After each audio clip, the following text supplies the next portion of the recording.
जय जय रघुवीर समर्थ.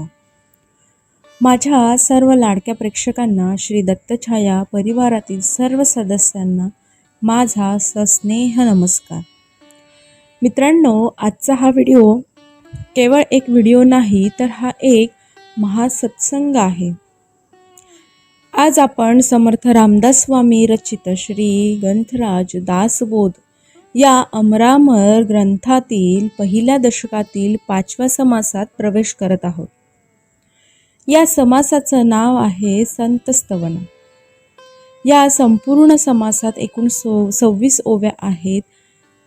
आज आपण घाईघाईने पुढे जाणार नाही आहोत.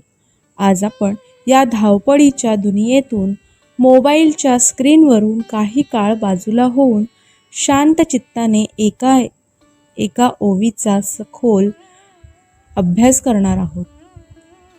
मित्रांनो, तुमच्या आयुष्याला एक नवी दिशा देऊन जाणारा हा अध्याय आहे. संतांची श्रीमंती काय असते, देव का दिसत नाही आणि संतांच्या संगतीत तो कसा सहज सापडतो, या गूढ रहस्यांचा उलगडा समर्थांनी इथे केला आहे. तुम्ही जर घरात असाल तर हेडफोन लावा, शांत जागी बसा आणि समर्थांच्या या अमृतवाणीचा अनुभव घ्या. तर मित्रांनो, आजच्या व्हिडिओला सुरुवात करूया. सर्वात प्रथम ओवी नंबर 1. आता वंदीन सज्जन जे परमार्थांचे अधिष्ठान, जयाचेने गुह्य ज्ञान प्रगटे जनी. मित्रांनो, या ओव्यांमध्ये समर्थ म्हणतात की आता मी ज्या सज्जनांना आणि संतांना वंदन करतो, का? कारण ते परमार्थांचे अधिष्ठान आहेत. अधिष्ठान म्हणजे पाया, म्हणजेच काय, बेसमेंट. जशी एखादी टोलेजंग इमारत भक्कम पायावर उभी असते, तसा हा परमार्थ. हे आत्मसुख संतांच्या पायावर उभा आहे आणि ज्यांच्यामुळेच गुह्य ज्ञान म्हणजेच काय, निसर्गाचं, देवाचं जे गुप्त ज्ञान आहे ते या सामान्य लोकांमध्ये प्रकट होतं. मित्रांनो, उदाहरण सांगायचं म्हटलं तर समजा जमिनीच्या खाली शेकडो फूट खोल पाण्याचा मोठा साठा आहे. पण आपल्याला तहान लागली तर आपण जमीन चाटू शकत नाही. तिथे जर कोणी विहीर खणली किंवा बोरवेल मारली तर ते जमिनीखालचं गुप्त पाणी वर येतं आणि आपली तहान भागते. संत हे त्या बोरवेल सारखेच असतात, जे देवाचं गुप्त ज्ञान आपल्यापर्यंत पोहोचवतात. आपण डायरेक्ट त्यांना नाही भेटू शकत. त्यामुळे या ओव्यांमध्ये समर्थांना हेच सांगायचं आहे. बघा, आपल्या घरात वीज म्हणजे इलेक्ट्रिसिटी असते, पण ती थेट वायर्समधून आपण घेऊ शकत नाही. शॉक बसेल. आपल्याला मधोमध एक ट्रान्सफॉर्मर किंवा चार्जर लागतो, जो त्या विजेचा व्होल्टेज कमी करून आपल्या मोबाईलचा चार्ज करू शकतो. तसंच संत हे अध्यात्माचे ट्रान्सफॉर्मर असतात किंवा आहेत. ते देवाचं अथंग ज्ञान आपल्या पचनी पडेल अशा भाषेत देत असतात. तर या ओवीमधून काय आहे, तर आयुष्यात जेव्हा खूप गोंधळ उडेल तेव्हा स्वतःच्या बुद्धीवर जास्त ताण न देता संतांच्या किंवा थोर पुरुषांच्या विचारांचा पाया धरावा. म्हणजे काय, तर आपला मार्ग सोपा होतो. वळूया पुढील ओवीकडे. जे वस्तू परब दुर्लभ, जयेचा अलभ्य लाभ, तेची होये सुलभ, संत संगे करुनी. म्हणजेच काय, तर वस्तू म्हणजे इथे टेबल खुर्ची नाही, तर परम वस्तू म्हणजे परब्रह्म, परमात्मा. समर्थ म्हणतात की जी वस्तू अत्यंत दुर्लभ आहे, जिचा लाभ मिळणं सामान्य माणसाला अशक्य, कोटीतलं वाटतं, तीच कठीण गोष्ट संतांच्या केवळ संगतीमुळे अत्यंत सोपी होऊन जाते, असं या ओवीमध्ये आपल्याला समर्थ सांगत आहेत. विचार करा, तुम्हाला थेट देशाच्या राष्ट्रपतींना भेटायचं आहे. तुम्ही एकटे गेलात तर गेटवरचे सुरक्षा रक्षक तुम्हाला आत पाऊलही टाकू देणार नाहीत. महिने उलटतील पण परवानगी मिळणार नाही. पण जर तुमचे आजोबा किंवा वडील हे त्या राष्ट्रपतींचे लहानपणीचे मित्र असतील तर ते फक्त तुमचा हात धरतील आणि थेट राष्ट्रपतींच्या दालनात घेऊन जातील. राष्ट्रपती म्हणजेच देव आणि ते मित्र म्हणजेच संत. संतांच्या सानिध्यात राहून आपण देवाला एकदम सोप्या मार्गाने आपण देवाला भेटू शकतो. कोणाच्या मदतीने? तर संतांच्या मदतीने. आपण डायरेक्ट देवाला भेटू शकतो का? तर नाही. आपल्याला संतांच्या संगतीत राहावं लागेल, त्यांच्यासोबत वेळ घालवावा लागेल.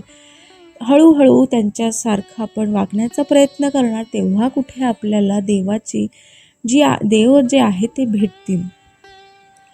मित्रांनो बघा, हिमालयाच्या शिखरावर जाणं सामान्य माणसाला खूप कठीण वाटतं.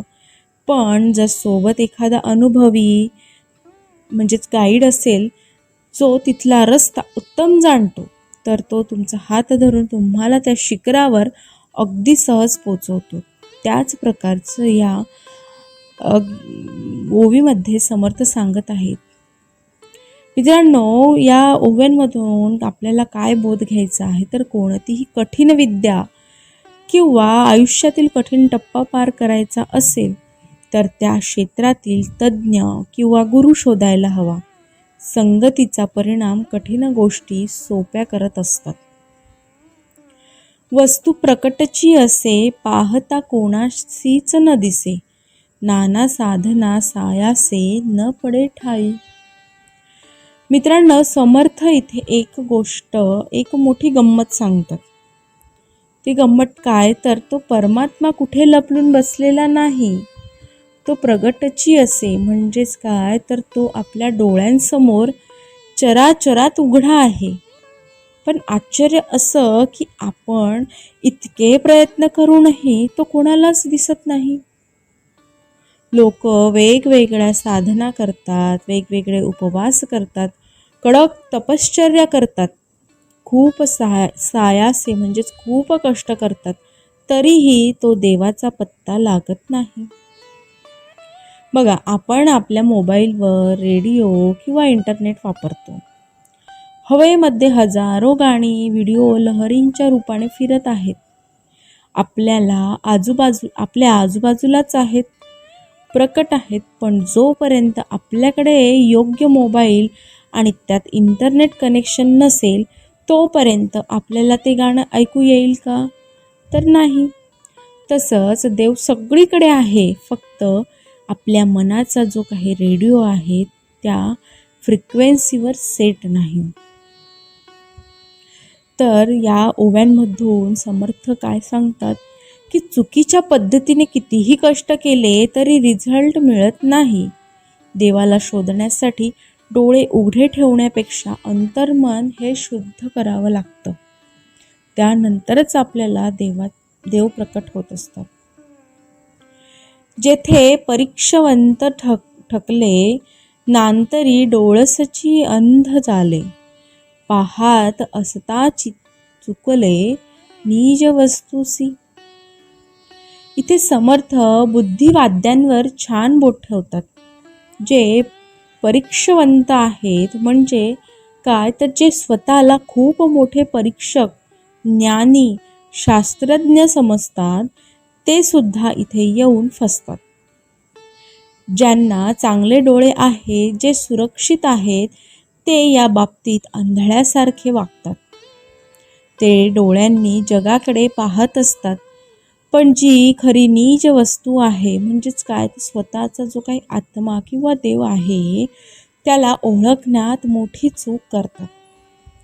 बघा, समजा एखाद्या रस्त्यावर एक अतिशय मौल्यवान हिरा पडलेला आहे, पण त्यावर खूप चिखल उडाला आहे. एक खूप मोठा सुशिक्षित माणूस तिथून गेला. त्याने पाहिलं आणि त्याला वाटलं की हा साधा काचेचा तुकडा आहे, म्हणून तो पुढे निघून गेला. तो डोळस असूनही चुकला. पण एका खऱ्या जिव्हाऱ्याने तो ओळखला. संत हे जव्हेरी आहेत हे चिखलात माखलेल्या आत्म्याला ओळखतात. बऱ्याचदा काय होते, आपण घरातच एखादी वस्तू ठेवतो, समजा चष्मा डोक्यावरच असतो आणि आपण अख्खं घर डोक्यावर घेतो की माझा चष्मा कुठे आहे, माझा चष्मा कुठे गेला आहे. आपण डोळस असूनही अंध होतो. देव आपल्या इतका जवळ आहे, पण आपण त्याला तीर्थक्षेत्री शोधत फिरतो. सांगायचं तात्पर्य हेच की अहंकार आणि अतिशहाणपण माणसाला आंधळ बनवतं. देवाच्या दरबारात बुद्धीपेक्षा भोळ्या भावाची किंमत आपल्याला जास्त असते, देवाला जास्त असते. जे दीपाचेनी दिसेना, नाना प्रकाशी गवसेना, नेत्रांजनेही वसेना दृष्टी पुढे. मित्रांनो, या ओवीमध्ये समर्थ म्हणतात की तो परमात्मा असा आहे जो आपण घरात लावलेल्या साध्या दिव्याच्या प्रकाशात दिसत नाही. जगातले कितीही मोठे फ्लड लाईट्स लावले तरी त्या प्रकाशात तो गवसत नाही, म्हणजेच काय तर सापडत नाही. जुन्या काळात डोळ्यात नेत्रांजन म्हणजेच काय तर एक प्रकारचे दिव्य काजळ घालायचे, ज्याने गुप्तधन दिसायचं असं मानलं जायचं. त्याचप्रकारे समर्थ म्हणतात, ते अंजन घातलं तरी तो देव दृष्टीपुढे येत नाही. बघा, रात्रीच्या वेळी जर तुमच्या खोलीत अंधार असेल तर तुम्ही टॉर्च मारून तुमची हरवलेली चावी शोधू शकता, कारण चावी ही भौतिक वस्तू आहे. पण जर तुमच्या मनात नैराश्य किंवा दुःख असेल तर जगातील सर्वात मोठा दिवा तुमच्या मनातील दुःख दूर करू शकत नाही. मनाचा अंधार दूर करायला वेगळा प्रकाश लागतो. मित्रांनो, बाहेरील भौतिक साधनांची अंतर्गत सुखाचा शोध घेणं व्यर्थ आहे. आत्मिक सुखासाठी संतांचा विचाररूपी प्रकाशच आपल्याला हवा आहे आपल्या आयुष्यामध्ये, आपल्या जीवनामध्ये. 16 कळी पूर्ण शशी दाखवू शकेना वस्तुसी, तीव्र आदित्य कळा राशी तोही दाखविना. समर्थ या ओवीमध्ये म्हणतात की घराचा दिवा सोडा, निसर्गातील सर्वात मोठे प्रकाश स्तोत्र घ्या.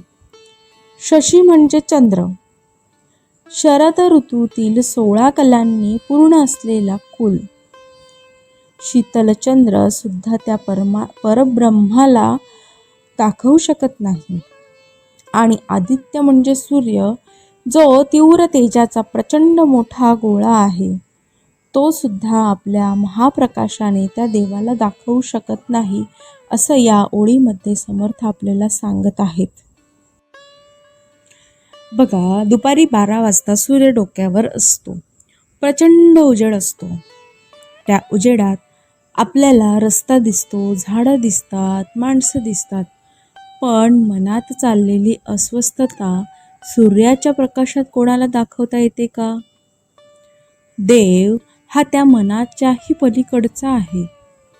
बाह्य प्रकाश फक्त बाह्यसृष्टी दाखवू शकतो, अंतरसृष्टी नाही.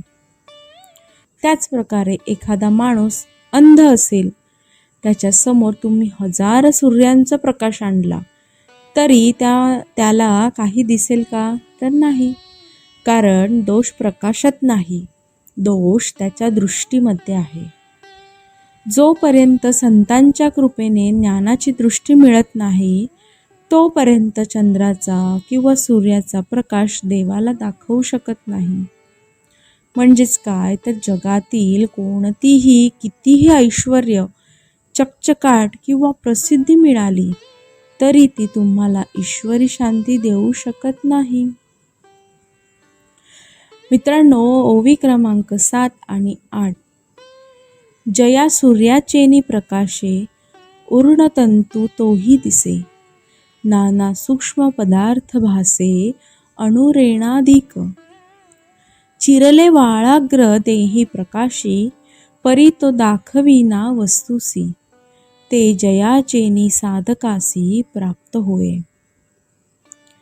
इथे समर्थ सांगतात की सूर्याची ताकद सांगताना आणि समर्थ इथे सूर्याची ताकद सांगतात आणि मग संतांची थोरवी स्पष्ट करतात. तर ज्या सूर्याच्या प्रकाशात उर्णतंतू म्हणजेच काय, तो कोळ्याचं अतिशय बारीक सूत सुद्धा चमकताना दिसतं. हवेत उडणारे अतिसूक्ष्म अणु रेणू धुळीचे कण दिसतात. इतकंच काय, तर वाळाग्र म्हणजे केसाचं टोक, जर एका केसाचे उभे बारीक भाग केले तर ते बारीक केस, बारीक टोकसुद्धा सूर्य आपल्याला दाखवू शकतो. सूर्याच्या प्रकाशात या सर्व गोष्टी आपण बघू शकतो. एवढा अचूक सूर्य सुद्धा त्या परमवस्तूला दाखवू शकत नाही. पण तीच देववस्तू संतांच्या केवळ एका कृपादृष्टीने साधकासीच म्हणजेच काय, तर भक्ताला अगदी सहज प्राप्त होते. बघा मित्रांनो, आजच्या या आधुनिक काळात आपण मायक्रोस्कोप वापरतो. सध्या डोळ्यांनी आपल्याला रक्तातील सेल्स किंवा पाण्याचे जंतू दिसत नाहीत. पण मायक्रोस्कोप खाली ठेवले की सगळे अणु रेणू स्पष्ट दिसतात. त्याच प्रकारे संतांकडे तो आध्यात्मिक मायक्रोस्कोप असतो, जो सूर्यालाही न दिसणारा देव आपल्याला दाखवतो. समजा सोनार एका बारीक सोन्याच्या तारेमध्ये नक्षीकाम करतोय. त्याला बारीक भिंग लावावं लागतं. संतांचे विचार हे त्या भिंगासारखे आहेत, ज्यातून आपल्याला आपल्याच हृदयातील बारीक गोष्टी आणि देव दिसायला लागतो. या सर्वच गोष्टींमधून आपल्याला काय बोध मिळतो, तर मित्रांनो, विज्ञानाची आणि निसर्गाची दृष्टी जिथे संपते तिथे संतांची आध्यात्मिक दृष्टी सुरू होते. वळूया पुढील ओवीकडे. जेथे आक्षेप आटले, जेथे प्रयत्न प्रस्तावले, जेथे तर्क मंदावले, तर्किता नीज वस्तूसी. बघा मित्रांनो, तो परमात्मा कसा आहे, जेव्हा माणूस त्याला बुद्धीच्या जोरावर शोधायला जातो तेव्हा काय होतं, तर तेव्हा तिथे सगळे आक्षेप म्हणजे सगळे वादविवाद, शंका कुशंका आटून जातात, म्हणजेच काय, संपतात. माणसाचे स्वतःचे सगळे प्रयत्न थकतात. माणूस हतबल होतो आणि मोठमोठे तर्क लढवणारे बुद्धिवादी लोकसुद्धा त्या देवाचा विचार करताना थिजून जातात. त्यांची बुद्धी तिथे अजिबात चालत नाही. समजा तुम्ही समुद्राच्या किनाऱ्यावर उभे आहात आणि एका छोट्या प्लास्टिकच्या फूटपट्टीने समुद्राची खोली मोजायला गेलात. काय होईल? ती पट्टी समुद्रात वाहून जाईल. तुम्ही त्या पट्टीचा वापर करून समुद्राची खोली मोजू शकणार आहात का? अजिबात नाही. जिथे तुमचे प्रयत्न आणि तर्क संपतात, समुद्राची खोली मोजायला स्वतः पाणबुडी घेऊन आत उतरावं लागतं. त्याच प्रकारे आयुष्यात प्रत्येक गोष्ट लॉजिकने म्हणजे तर्काने सुटत नाही. काही गोष्टी विश्वासाने आणि प्रेमानेच अनुभवाव्या लागतात. वळे विवेकाची वेंगडी, पडे शब्दाची बोबडी, जेथे मनाची तातडी कामा नये. तिथे मोठ्या विद्वानांच्या विवेकाची मर्यादा संपते. कितीही मोठा वक्ता असला तरी देवाचे वर्णन करताना त्याची बोबडी वळते, त्याला शब्द सुचत नाहीत आणि आपल्या मनाची जी तांतडी असते म्हणजे जी घाई गडबड असते ती तिथे अजिबात कामाला येत नाही. मित्रांनो, तुम्ही एखाद्या प्रचंड सुंदर बर्फाच्छादित हिमालयाच्या शिखरासमोर उभे आहात किंवा समोर अथांग उसळणारा समुद्र आहे. त्या क्षणी तुम्ही इतके थक्क होता की तुमच्या तोंडातून शब्दच फुटत नाही. तुम्ही फक्त शांत उभे राहता. तिथे शब्दांची बोबडी वळते. जे निसर्गाच्या बाबतीत होतं तेच देवाच्या अनुभवाच्या बाबतीत होतं. एखादा मुका माणूस आहे, त्याने अतिशय गोड जिलेबी खाल्ली. त्याला जर विचारलं की सांग, जिलेबी कशी लागली? तो शब्दाने सांगू शकणार आहे का? नाही. तो फक्त डोळे मोठे करून हसून आनंद व्यक्त करेल. त्याच प्रकारे देवाचा आनंद हा असाच मोक्याच्या गुळासारखा आहे. म्हणजेच काय तर अध्यात्मात घाई कामाची नाही. मनाची ताणतडी सोडून शांत होऊन धीर धरून नामस्मरण करावं तरच देव अनुभवता येतो, असं समर्थ यांना या ओवीमध्ये सांगायचं आहे. जो बोलकेपणे विशेष सहस्त्र मुखांचा जो शेष, तोही सीणला निशेष वस्तून संगवे.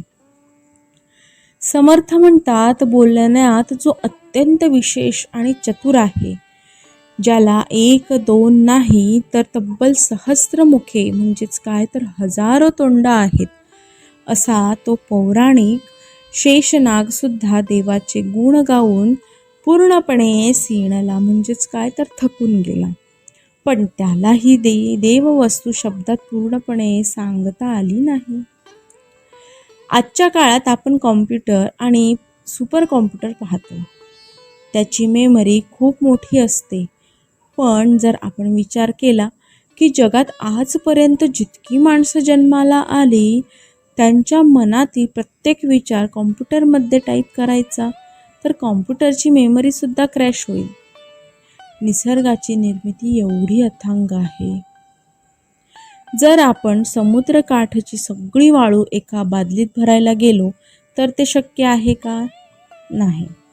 बादली लहान पडेल. तसंच हजार तोंड असलेले शेषनागाची बुद्धी सुद्धा देवाच्या विशालतेपुढे लहान पडते. म्हणजेच काय, जेव्हा एवढा मोठा शेषनाग देवापुढे नतमस्तक होतो, तिथे माणसाने आपल्या छोट्याशा बुद्धीचा आणि ज्ञानाचा अहंकार कशाला बाळगावा, असं या ओवीमधून आपल्याला बोध मिळतो. ओवी क्रमांक 12. वेंदे प्रकाशिले सर्वही, वेद विरहित काही नाही, तो वेद कोणासही दाखवू सकेना. आपल्या संस्कृतीत वेद हे अंतिम सत्य मानले गेलेले आहे. वेदांनी जगातल्या सर्व विद्या, विज्ञान, सखोल शास्त्र सगळं काही प्रकाश झोतात आणलंय. काहीच नाही, सगळं त्यात आहे. पण समर्थ म्हणतात, एवढा महान असलेला वेद सुद्धा परमात्मा नेमका कसा आहे हे कोणालाही बोटाने दाखवू शकत नाही. वेद सुद्धा शेवटी नेती नेती म्हणजे हे नाही म्हणत शांत बसतात. मित्रांनो, विचार करा, मेडिकल सायन्सच म्हणजे वैद्यकीय शिक्षणाचं एक मोठं जाडजूड पुस्तक आहे. त्या पुस्तकात ऑपरेशन कसं करायचं, औषध कसं द्यायचं सगळं लिहिलं आहे. पुस्तकाच्या बाहेर काहीच नाही. पण फक्त ते पुस्तक उघडून समोर ठेवल्याने रुग्णाचं ऑपरेशन होतं का? किंवा आजारी माणसाला फक्त पुस्तक दाखवून तो बरा होतो का? तर नाही. त्यासाठी प्रत्यक्ष डॉक्टर लागतो. वेद हे पुस्तक आहे आणि संत हे अनुभवी डॉक्टर आहेत. म्हणजेच काय, केवळ पुस्तकी ज्ञान किंवा पोथ्या वाचून देव मिळत नाही. जोपर्यंत त्या ज्ञानाचा कृतीमध्ये आणि संतांच्या मार्गदर्शनात अनुभव घेतला जात नाही, तोपर्यंत आपल्याला संतांबद्दल माहिती मिळत नाही किंवा देवाबद्दल आपल्याला काहीही समजत नाही. तेची वस्तू संत संगे स्वानुभवे कळो लागे, त्याचा महिमा वचनी सांगे ऐसा कवणो. मित्रांनो, जी वस्तू वेदांनाही दाखवता आली नाही, तेची वस्तू संत संगी म्हणजे काय, तीच देववस्तू संतांच्या सहवासात राहिल्यामुळे स्वानुभवे म्हणजे स्वतःच्या अनुभवाने आपल्याला कळू लागते. कधी कळू लागते? जेव्हा आपण देवाच्या संतांच्या संगतीत राहू तेव्हा. मग अशा संतांचा महिमा आपल्या साध्या वचनाने किंवा शब्दाने सांगू शकेल असा या जगात कोण जन्माला आला आहे? तर कोणीच नाही. समजा तुम्ही कधीच आंबा खाल्लेला नाही. मी तुम्हाला आंब्याचं वर्णन करणारं 1 तासाचं भाषण दिलं की आंबा पिवळा असतो, तो रसाळ असतो, तो गोड असतो. तुम्हाला आस्वाद कळेल का? नाही. पण मी काहीच न बोलता फक्त एक आंब्याची फोड तुमच्या जिभेवर ठेवली की तुम्हाला एका सेकंदात स्वानुभव येईल. संत हे आपल्या जिभेवर नामस्मरणाचा आंबा ठेवतात. म्हणजेच काय, अध्यात्म ही चर्चेची किंवा वादाची गोष्ट नाही, ती संतांच्या संगतीत राहून आपल्याला अनुभवण्याची गोष्ट आहे. विचित्र कळाये मायेची, परी ओळखी न संगवे वस्तूची. माया तिता अनंताची, संत सोये सांगती. मित्रांनो, ही माया म्हणजे ही जी दृश्य सृष्टी आहे, तिची कळा फार विचित्र आणि भुरळ पाडणारी आहे. ही माया आपल्याला जगातल्या सगळ्या मोहाच्या गोष्टी दाखवते. पैसा, गाडी, बंगला, नातेसंबंध. पण जी खरी देववस्तू आहे तिची ओळख करून देत नाही. अशा वेळी या मायेच्या पलीकडे असलेल्या आणि ज्याला अंत नाही अशा अनंत परमेश्वराची सोय आपल्याला फक्त संतच सांगतात. बघा मित्रांनो, आपण जेव्हा थिएटरमध्ये सिनेमा बघायला जातो तेव्हा स्क्रीनवर खूप सुंदर दृश्य दिसतात. कधी डोंगर, कधी नदी, कधी फायटिंग. आणि आपण त्या सिनेमाच्या कथेत इतके हरवून जातो की ती फक्त एक पांढरी स्क्रीन आहे आणि मागून प्रोजेक्टरचा प्रकाश पडतोय हे आपण विसरून जातो. ही माया म्हणजे तो सिनेमा आहे आणि संत आपल्याला त्या मागचा प्रकाश म्हणजेच काय तर देव दाखवतात. मित्रांनो, या जगातील नश्वर गोष्टींमध्ये जास्त न गुंतता जे कायम टिकणारे सत्य आहे त्याचा शोध संतांच्या विचारातून घ्यावा असं समर्थ या ओवीमध्ये सांगत आहेत. ओवी क्रमांक 15. वस्तुसी वर्णिले नवचे, तेची स्वरूप संतांचे. या कारणे वचनांचे कार्य नाही.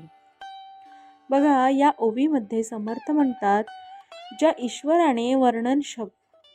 ईश्वराचे वर्णन शब्दात करता येत नाही तेच हुबेहूब स्वरूप संतांचे असते. म्हणजेच काय तर संत आणि देव यांच्यात काहीच फरक नसतो. संत हे चालते बोलते देवच असतात. त्यामुळे संतांचे वर्णन करायला सुद्धा शब्द अपुरे पडतात. तिथे वचनाचे कार्य नाही. बघा, समजा गंगोत्रीवरून गंगा नदी वाहत आहे. तुम्ही गंगोत्रीपाशी गंगा पाहिली काय आणि ऋषिकेशमध्ये गंगा पाहिली काय? पाणी तर तेच आहे ना. गंगेचा प्रवाह आणि गंगेचं पाणी वेगळं असतं का? तर नाही. तसंच देव हा मूळ स्तोत्र आहे आणि संत हा आपल्यापर्यंत वाहणारा त्याचा पवित्र प्रवाह आहे. त्यामुळे देवाला भेटणं काय किंवा संताला भेटणं काय एकच गोष्ट आहे. तर यामध्ये समर्थ आपल्याला या ओवींमधून आपल्याला बोध असा मिळतो की संतांची सेवा करणे म्हणजेच प्रत्यक्ष ईश्वराची सेवा करणे होय. हे देव म्हणजेच संत आणि संत म्हणजेच देव. संतांना वेगळे आणि देवाला वेगळे अजिबात समजू नका, हे या ओवीमधून आपल्याला बघायला मिळते आहे. त्यानंतर ओवी क्रमांक 16 आणि 17. संत आनंदाचे स्थळ, संत सुखची केवळ. नाना संतोषाचे मूळ, ते हे संत. संत विश्रांतीची विश्रांती, संत तृप्तीची निजतृप्ती. ना तरी भक्तीची फळश्रुती, ते हे संत. बघा मित्रांनो, या 2 ओळींचा अर्थ काय आहे? या 2 ओव्यांमध्ये समर्थांनी संतांना सुखाची परिसीमा मानले. संत हे आनंदाचे मुख्य ठिकाण आहेत. ते नुसते आनंदी नसतात तर ते स्वतः सुख स्वरूप असतात. जगातल्या सर्व प्रकारच्या संतोषाचे म्हणजेच काय समाधानाचे मूळ हे संतच आहेत. इतकंच नाही, आपण दिवसभर काम करून थकून विश्रांती घेतो, पण संतांच्या चरणाशी आल्यावर त्या विश्रांतीलाही विश्रांती मिळते. आपल्या आत्म्याला जी खरी तृप्ती हवी असते ती संतांकडे मिळते. आपण देवावर जी 9 प्रकारची भक्ती करतो, त्या भक्तीचे आलेले अंतिम गोड फळ म्हणजेच फळश्रुती म्हणजेच हे संत आहेत, असं या ओव्यांमार्फत आपल्याला समर्थ रामदास सांगत आहेत. मित्रांनो, विचार करा की उन्हाळ्याचे दिवस आहेत. दुपारचे 12 वाजलेत आणि तुम्ही कडक उन्हात चालत आहात. अंग घामाने डबडबले आहे, पाय पोळत आहेत आणि अशा वेळी तुम्हाला अचानक एक खूप मोठी घनदाट वडाची सावली मिळाली आणि तिथे थंड पाण्याचा माठ दिसला. मित्रांनो, तिथे बसल्यावर तुम्हाला जो सुटकेचा श्वास मिळतो, तसा हा संसार म्हणजे कडक ऊन आणि संतांचे चरण म्हणजे ती शीतल सावली आहे. बघा, एका लहान मुलाला भूक लागली आहे, तो रडतोय. तुम्ही त्याला सोन्याची खेळणी दिली, महागडे कपडे दिले, तरी तो रडणं थांबवणार का नाही? का नाही थांबवणार? की त्याला भूक लागली आहे, त्याला या गोष्टी नको आहेत, त्याला जेवायला हवं आहे. पण जशी त्याची आई त्याला जवळ घेते आणि कडेवर घेऊन दूध पाजते, तसा तो मुलगा शांत होतो. कारण त्याला खाण्याची भूक लागलेली असते, पिण्याची भूक लागलेली असते. त्याला सोन्याची खेळणी, महागडे कपडे हे वस्तू नको असतात. मित्रांनो, तसा तो मुलगा शांत होतो आणि तृप्त होऊन हसतो, जेव्हा त्याची आई त्याला कडेवर घेऊन दूध पाजते. तसंच संतांच्या कुशीत या जीवनाचा असाच आईसारखा सांभाळ होतो. मित्रांनो, जगात सुख शोधू नका, तिथे फक्त तात्पुरती करमणूक आहे. खरं सुख आणि मनाची शांतता ही संतांच्या विचारांच्या सहवासातच मिळते, असं या ओव्यांमधून आपल्याला बोध मिळतो. संत धर्मांचे धर्मक्षेत्र, संत स्वरूपांचे सत्पात्र, ना तरी पुण्याची पवित्र पुण्यभूमी. समर्थ म्हणतात, संत हे केवळ व्यक्ती नाहीत, ते एक धर्मक्षेत्र आहेत. जसं पंढरपूर, काशी ही पवित्र क्षेत्र आहेत, तसे संत स्वतः एक तीर्थक्षेत्र आहेत, जिथे खऱ्या मानव धर्माचे पालन होते. ते हे संत आहेत. ईश्वरी स्वरूपाला स्वतःमध्ये साठवून ठेवणारे ते एक सत्पात्र म्हणजेच उत्तम भांडे आहे आणि जणू काही ते पुण्याची अत्यंत पवित्र अशी पुण्यभूमी म्हणजेच सुपीक जमीन आहेत. बघा मित्रांनो, जर तुम्ही एखाद्या खडकाळ वाळवटाच्या जमिनीत गहू किंवा तांदळाचे बी पेरले, तर तिथे पीक येईल का? नाही, कारण ती जमीन सुपीक नाही. पण तीच बी जर तुम्ही पंजाबच्या सुपीक पुण्यभूमीत पेरली, तर तिथे टप्प्याटप्प्याने धान्याचे डोंगर उभे राहतील. संत हे सुपीक जमीन आहेत. त्यांच्या मनात जर आपण चांगला विचार पेरला, तर आपल्या आयुष्याचं सोनं होतं. जर मित्रांनो आपल्याला पुण्यवान व्हायचं असेल, तर संतांच्या विचारांच्या धर्मक्षेत्रात आपण वारंवार गेले पाहिजे, असं या ओवीमधून आपल्याला समर्थ बोध देत आहेत. ओवी क्रमांक 19.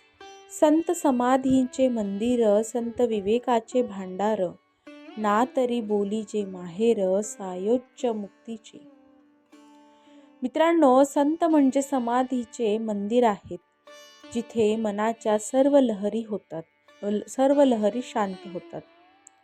ते चांगल्या विचारांचे, विवेकाचे मोठे भांडार आहेत. आणि सर्वात महत्त्वाचा शब्द समर्थ वापरतात, तो म्हणजे संत हे सायोज्य मुक्तीचे माहेर आहेत.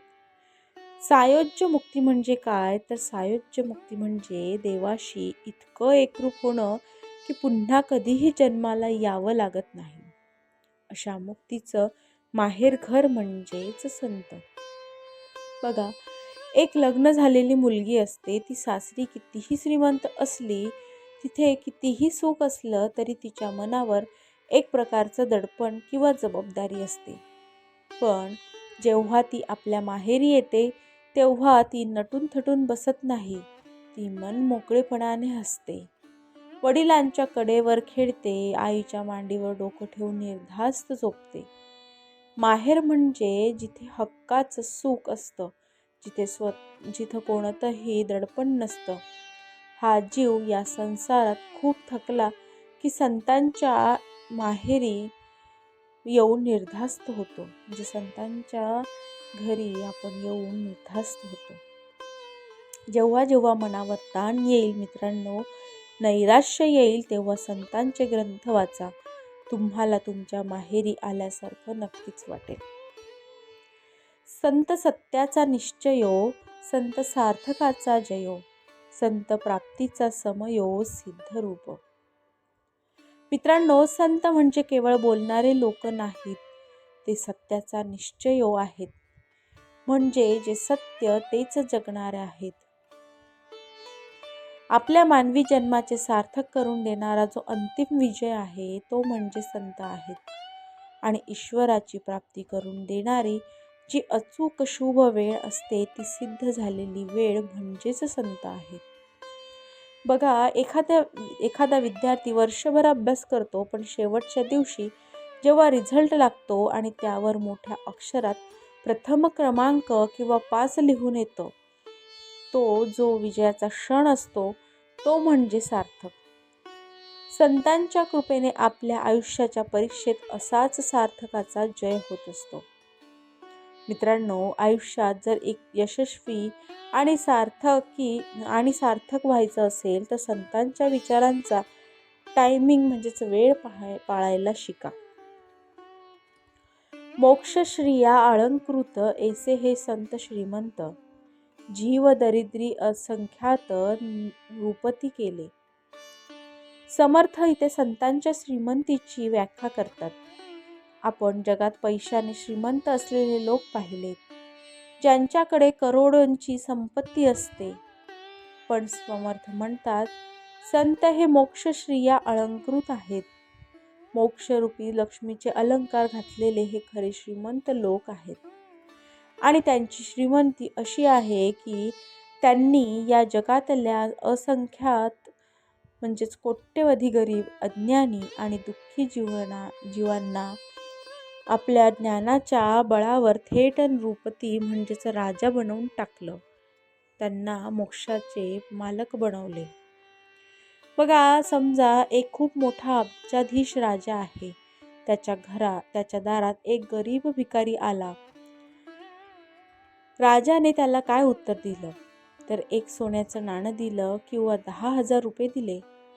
त्या पैशाने तो भिकारी काही दिवस सुखात राहिला, पण काही दिवसांनी ते पैसे संपल्यावर तो पुन्हा बनवू शकत नाही. पैसे संपल्यानंतर पुन्हा भिकारीच होणार ना. राजा कोणाला स्वतःसारखा राजा बनवू शकत नाही. पण संत हे श्रीमंत आहेत, जे भिकाऱ्याचे हात धरतात आणि त्याला स्वतःसारखाच ज्ञानाचा राजा बनवून टाकतात. असे ज्ञानेश्वरी माऊलींनी सामान्य वारकऱ्यांना अभंगाचे राज्य बनवले आहे. मित्रांनो, या ओवींमधून आपल्याला असं शिकायला मिळते की पैशाची श्रीमंती आज आहे, उद्या नाही. पण संतांनी दिलेली विचारांची श्रीमंती ही जन्मांतराची सोबती आहे. जे समर्थपणे उदार, जे का अत्यंत दानशूर, वयाचेनी तयाचेनी हा ज्ञान विचारत दिधला नवचे. महाराजे चक्रवर्ती झाले आहेत पुढे होती, परंतु कोणी सायोज्य मुक्ती देणार नाही. बघा, या 2 ओवींचा अर्थ काय आहे, समर्थांना इथे काय म्हणायचं आहे? तर समर्थ म्हणतात इतिहासात अनेक मोठे राजे झाले जे अत्यंत समर्थ म्हणजे शक्तिवान होते, खूप उदार आणि दानशूर होते. जसा राजा कर्ण आणि राजा बळी ज्यांनी मांगल्य ते दान दिलं. पुढेही असे मोठे चक्रवर्ती राजे होतील. परंतु हे लक्षात ठेवा मित्रांनो, की जगातला कितीही मोठा चक्रवर्ती राजा असला तरी तो त्याचा सगळा खजिना रिकामा करेल, पण कोणालाही ज्ञान, विचार किंवा सायोज्य कृती देऊ शकणार नाही. ते देण्याचे वापर फक्त संतांकडेच आहे.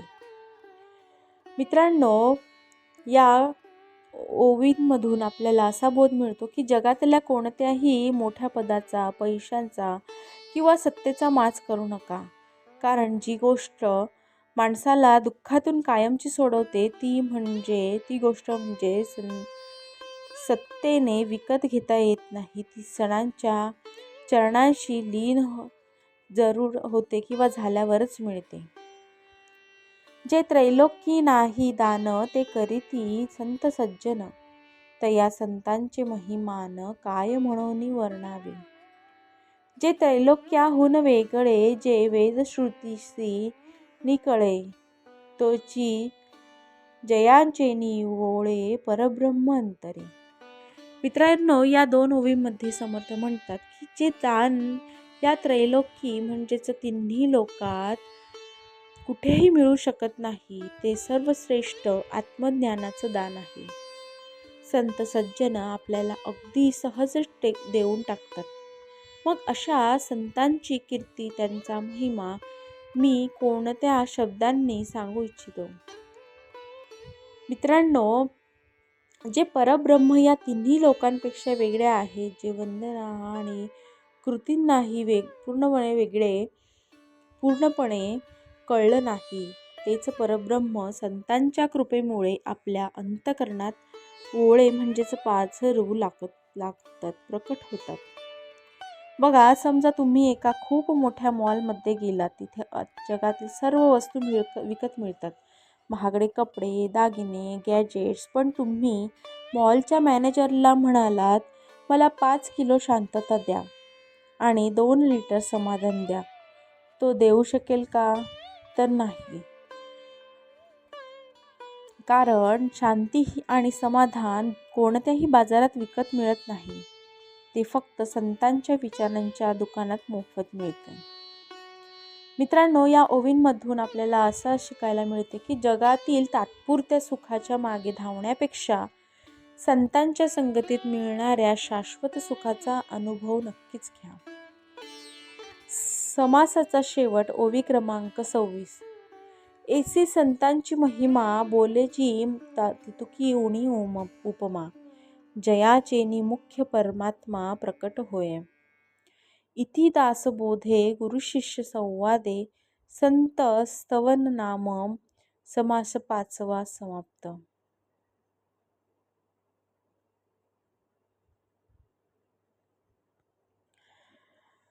मित्रांनो, समर्थ या समासाचा शेवट करताना म्हणतात की अशी या संतांची अथांग महिमा आहे. त्यांच्याबद्दल मी जितकं बोलेन त्यांना मी जगातल्या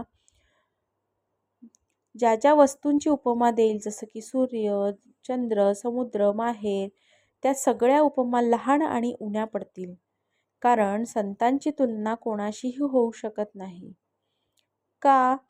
तर परमात्मा प्रत्यक्ष, कारण संतांच्यामुळे आपल्या आयुष्यात तो मुख्य परमात्मा प्रकट होते. आणि इथेच दासबोधातील पहिला दशक 5वा समास संत स्तवन पूर्ण होतो. आपण देवीची मूर्ती मंदिरात पाहतो. ती दगडी किंवा धातूची असते. ती मूर्ती आपल्याला स्वतःहून बोलत नाही आणि मार्ग दाखवत नाही. पण जेव्हा आपण तुकाराम महाराज, ज्ञानेश्वरी माऊली, समर्थ रामदास किंवा साईबाबांसारख्या संतांना पाहतो, तेव्हा ते चालते बोलते देव माणूस आपल्याला संकटातून बाहेर काढतात. संतांच्या रूपेने देवच माणसाच्या मदतीला धावून येतो असं नक्कीच म्हणतात. मित्रांनो, तर माझ्या श्री दत्तछाया परिवाराच्या सदस्यांनो, आज आपण तब्बल अर्ध्या तासाच्या वरती व्हिडिओ बनवला आहे. तर या व्हिडिओमध्ये एक 26 ओव्यांचा म्हणजेच संत स्तवन समासाचा सखोल अभ्यास केला. मला पूर्ण विश्वास आहे की तुम्ही हे ऐकल्यानंतर तुमच्या मनातील अनेक शंका दूर होतील किंवा दूर झाल्या असतील आणि संतांबद्दलचा जो आपल्या संस्कृतीबद्दलचा आदर असेल तर तो 1000 पटीने वाढेल. अध्यात्म हा रोजच्या जगण्याचा भाग आहे, हेच समर्थांना आपल्याला सांगायचे आहे. आजचा हा व्हिडिओ महासत्संग तुम्हाला कसा वाटला यासाठी मित्रांनो, कोणती ओवी किंवा कोणतं उदाहरण तुमच्या मनाला थेट भिडलं आहे हे सुद्धा कमेंट करून नक्की सांगा. व्हिडिओ बनवायला खूप मोठी मेहनत लागली आहे, ज्यामुळे जर तुम्हाला प्रयत्न आवडला असेल तर व्हिडिओला मनापासून लाईक करा आणि तुमच्या व्हॉट्सअप ग्रुप, तुमच्या मित्रपरिवाराला, नातेवाईकांना हा व्हिडिओ नक्की शेअर करा, जेणेकरून संतांचे हे विचार घराघरात पोहोचतील. आणि हो, जर तुम्ही अजूनही आपल्या श्री दत्तछाया या चॅनलला सबस्क्राईब केले नसेल तर आत्ताच सबस्क्राईब करा आणि बेल आयकॉन नक्की दाबा. मित्रांनो, हा प्रवास इथेच संपत नाही. या पहिल्या दशकातला पुढचा भाग आणखीनच रंजक आणि महत्त्वाचा असणार आहे. पुढच्या व्हिडिओमध्ये आपण पाहणार आहोत दशक 1 समास 6वा वाङ्मय स्तवन. यामध्ये आपल्या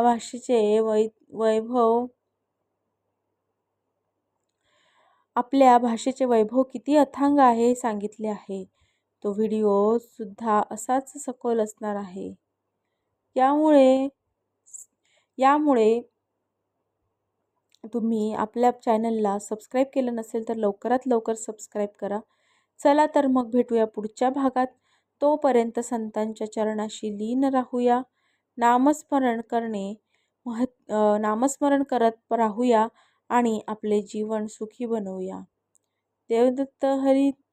जय जय रघुवीर समर्थ.